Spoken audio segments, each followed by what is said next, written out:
Namhlanje thandwa sami ngifisa sibuke ivangeli likaMarcus chapter 1 verses 21 kuya ku28.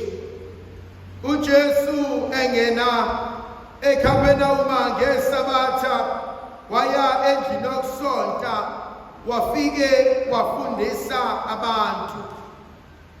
Mhlawumbe into yokuqala engifisa ukuyibuka uJesu eya endlini yokusonta. Ebese ngibuka ukubaluleka kokuhlanganyela endaweni kaNkulunkulu.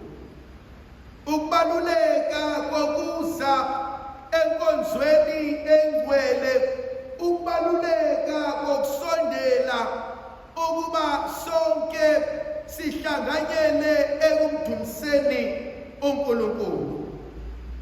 Kunendatshana encane engifisa ukuba ngimkhumbuze yona. Langathizeni kunensizwa eyayisisonte yona ngokwayo, yayibona isisonte kakhulu isikhathele. Yayiseyithatha isinqumo sokuba izothukuma kancane ingabe isabuyela emamiseni. Umndeni wawukhathazekile, befika bonke bekhuluma naye, kodwa yena engawushintshi umqondo. Langathizeni abazali bayakufata bayoyibika le ndaba, bathi baba umntwana akasafuni ukuza emamiseni. Kanjalo umfata uyasuka uya ekhaya, befika lensizwa ikhona, bahlele endaweni ekurawundi eduze komlilo. Lensizwa itshela ukuba ufata njoba efikile uzoyithethisa, uzoyincenga, uzoyitshela ngokubaluleka nokuthi akabuyele emiseni elingcwele. Kodwa umpristi wathi efika wayixoxela nje indaba nalensizwa. Kwathi kusuka wabesethatha isigodo esemlilweni wasikhiphela ngaphandle, baqhubeka bayikhulumela ngempilo nokubaluleka kwempilo nezinto ezenzakalayo empilweni.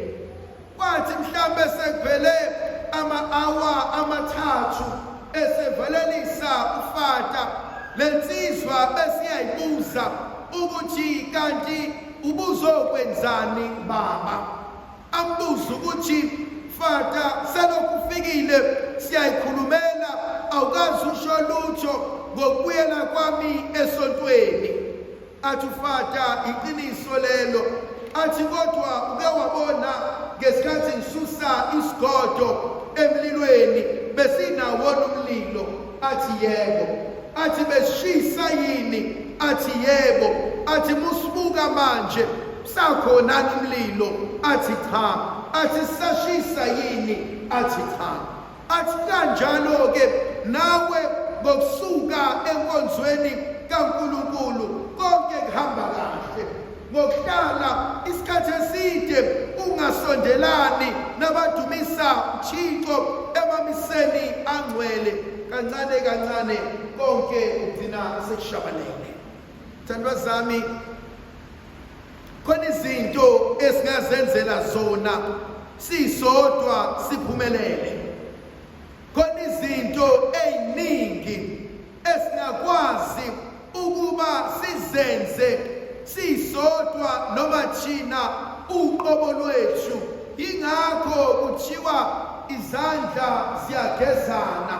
Ingakho kubalulekile ukwazisa omunye umuntu.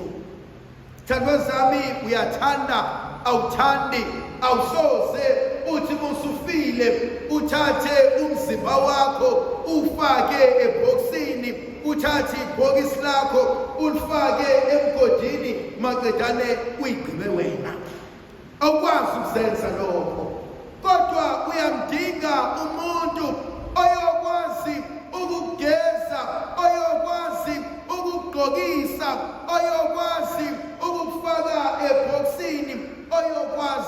nokufihla umzimba wakho.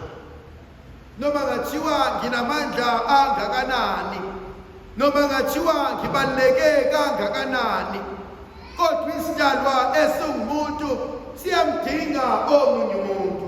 Isidalwa esiwumuntu siyayidinga inkonzo yokuhlanganyela nabangcwele bakaNkulunkulu.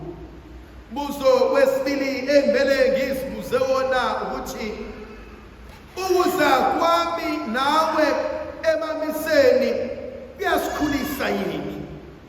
Ukuhlanganyela endaweni engcwele kaNkulunkulu kuyasenza yini sibe ngabantu abangcono, sibe ngabantu abathanda uNkulunkulu, sibe ngabantu asebekhulile okholweni? Kwenye imishini engeke ngayibiza ngegama, kwathi kusemiseni elingcwele seqedwe ukwamukela laba abamkelisa abantu ngaphandle emakhaya, sebezophumela beyokwamkelisa emakhaya.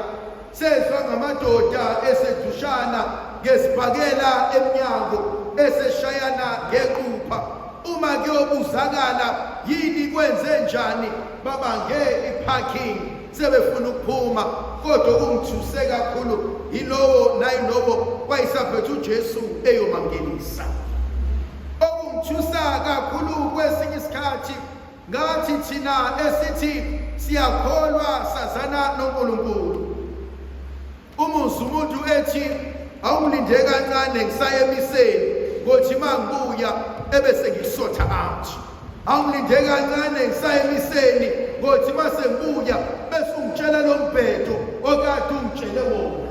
Into engihluphayo ngethu abanye bethu bathi besemiseni elingcwele bantu babebuyele emuva emakhaya, into yokuqala abayikhulumayo abanye besasemagcekeni, abanye besasey'motweni, inhlamba nokubukela phansi abanye abantu, abanye indlela yokukhuluma, abanye bazobuyela emuva emakhaya, into yokuqala bazoyenza ukuthetha, into yokuqala bazoyenza ukuqanganisa, into yokuqala bazoyenza ukulwisana nabanye abantu.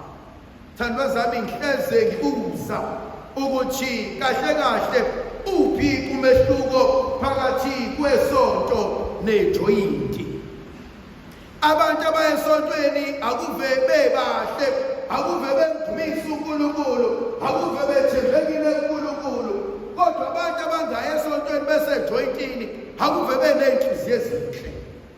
Uma efika nje walishisa kanje ilanga ePentecost kaBhiya, uzohlala eduze kwakho ashaye yakhe athi asiphuze mngani wami, iphela imali uthenge nawe siphuze sobabili. Uma isiphela imali abuyele ekhaya ayolandenye athi mnganami asiphuze. Abantu abasejoyintini namhlanje bayothi malishona ilanga selithambama sebephuzile utshwala, uyobona ukukhuluma kwabo sekushintshile, uyobona ukuhamba kwabo sekushintshile, ngoba kuyakhombisa ukuba abaphuzile sekunomthelela, abahlale nabo babalaphile. Kungani kungenzeki njalo nasesontweni? Kungani abantu bangasibuki bathi sibanibani selokhu waqala ukusonta sewushintshile, selokhu waqala ukusonta sewunenhliziyo enhle, selokhu waqala ukusonta sewuyaxola, selokhu waqala ukusonta nolimi lakho seliqoqekile. Thandwa zami, inkinga uNkulunkulu angivezela yona namhlanje ngalezi zifundo ukuthi yebo imfundiso zikhona, kodwa ngiyafundiseka yini? Uthi uJesu meshumayela namhlanje bonke bathi le mfundiso ihlukile, akafani nabanye. Lona ufundisa ngokweqiniso, ufundisa ngokunamandla. Uhamba kanjani phambi kwabantwana bakho? Kwesinye isikhathi uma ngingumzali kuyahlupha uma nginolimi olubaqambile, kuyahlupha uma ngiphici, kuyahlupha uma senganga. Ngicela ukwenza umzekeliso nje. akuve kunzima ukutshela ingane yakho ukuthi ayingajoli uma wena usuyi-introducile komalume abaningi. Akuve kunzima ukutshela ingane yakho ayingajoli uma wena uwotawotana namadoda phambi kwayo. Akuve kunzima ukutshela ingane yakho ukuthi iphathe kahle uma wena ugijimisa ontanga bayo. Akuve kunzima ukutshela ingane yakho ukuyiphatha kahle uma wena koma-social media usuphenduka ihlaya. Bakanjani phambi kwabantwana bakho? Wenze njani uma usudle inkamba ikaFaro? Khona abanye bethu utshwala buyasehlula. Uthi bese phuzile adakwa benabethoni angazazi negama. Abanye bethu mase bephuzile utshwala behle besinyeni enzokulihlazo necilo. Ngelinye ilanga abantu bakho uyothi usufile kodwa igama lakho lolokuhleli lona uzalwa yiloya mama owayeyi-social worker esiza bonke omakhelwane bendawo. Lona uzalwa yiloya baba owayegijimisa iy'ngane ey'ncane. Uzungakhohlwa athi obhala kahle encwadini yomshumayeli athi thokoza ebusheni bakho, kodwa uzungakhohlwa ukuthi ngelinye ilanga uyaphendula phambi kukaNkulunkulu. Uphila ubusha bakho kodwa ungakhohlwa ngelinye ilanga uzoguga iy'ngane zakho zizoyazi imisebenzi yakho ngazi uyophendula uthini.